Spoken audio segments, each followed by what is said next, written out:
یعنی کتنا مان کر بیٹھا ہے مرشد پہ، کتنا بڑا بول بیٹھا ہے کہ میں جنت میں جانا چاہتا ہوں۔ کچھ تو خیال کر، وہ کھجور سا حقیر سا لکڑی کا ٹکڑا وہ مان رہا ہے کہ نبی پہنچا سکتا ہے، جنت دے سکتا ہے، تو جس کا کھاتا ہے اسی کو کہتا ہے کہ کچھ نہیں کر سکتا۔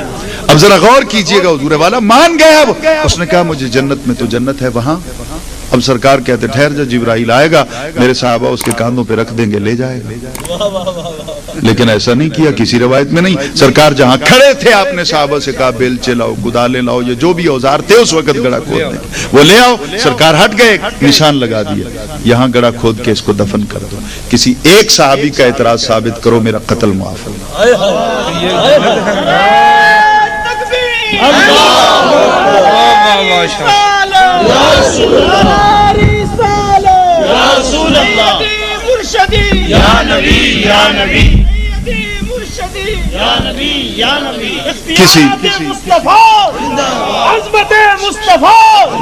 کسی ایک صحابی کا آبجیکشن ثابت کر دو، ایک کا، میں 2 3 4 کی بات نہیں کرتا، اور اس صحابی کا اعتراض ثابت کرنے کے لیے میں نہیں کہتا کہ تو بخاری سے دکھا، میں صحائح ستہ کی شرط نہیں لگاتا، میں کہتا ہوں پوری دنیا کی منڈی میں جتنی بھی احادیث کی بکس اویلیبل ہیں کوئی ایک لے کے آ، اور میں نہیں کہتا کہ صحیح روایت لا، تو ضعیف لے کے آ۔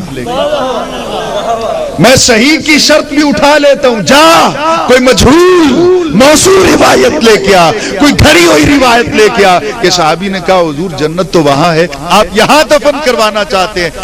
صحابی کا اعتراض نہیں، آج تک کسی تابعی کا اعتراض نہیں، آج تک کسی محدث کا اعتراض نہیں، آج تک کسی مفسر کا اعتراض نہیں، تو عقل کر، تمام صحابہ کا اجماع ہے کہ جنت وہیں بنتی ہے جہاں مصطفیٰ کا حکم ہو۔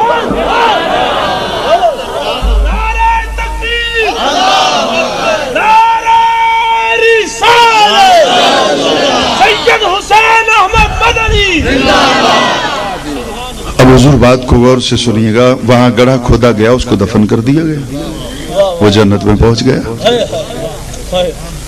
بولیے، وہ جنت میں پہنچ گیا۔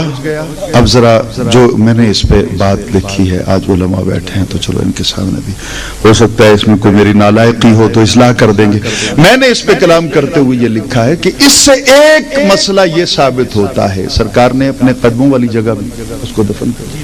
حضور قبلہ اس سے میں یہ سمجھتا ہوں کہ اس سے یہ مسئلہ ثابت ہوتا ہے کہ سرکار نے اس دن تمام صحابہ کرام کو پریکٹیکل کروایا کہ جنت ہے وہاں، میں نے دفن کروایا یہاں قدموں کے نیچے، قیامت تک کے لیے عقیدہ بنا لو، جنت جتنی بلند کیوں نہ ہو جائے رہے گی مصطفیٰ کے قدموں کے نیچے۔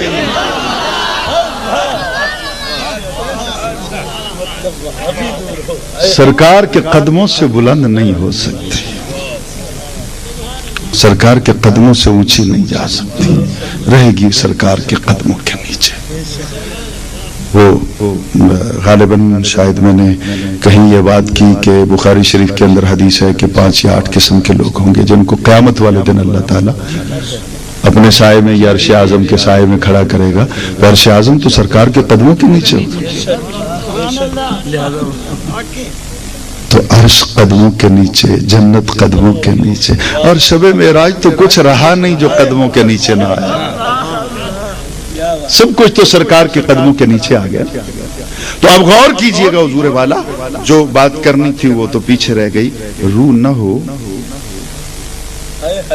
وہ قادر مطلق ہے، چاہے تو روح کے بغیر بھی حیات عطا کر سکتا ہے۔ مولانا جہاں تیرا جی چاہے آ جا، بھاگ جاؤں تو سید زیادہ نہیں ہوں، قرآن پاک پہ ہاتھ رکھتا ہوں، کورٹ میں آؤ، منصف کے سامنے، جج کے سامنے ثابت کرو کہ اس کھجور کی لکڑی کے اندر روح تھی، اس کے اندر روح ثابت کرو، اگر روح ثابت نہ کر سکو تو حیات سنی ثابت کریں گے۔ تو جس لکڑی کو لا بغیر روح کے حیات عطا کرتا ہے اس کا پس منظر کیا ہے؟ چند دن سرکار نے ٹیک لگائی، 4 دن سرکار کی نسبت، تو جس کو 4 دن سرکار کی نسبت ملے اس کو رب روح کے بغیر حیات دے دیتا ہے.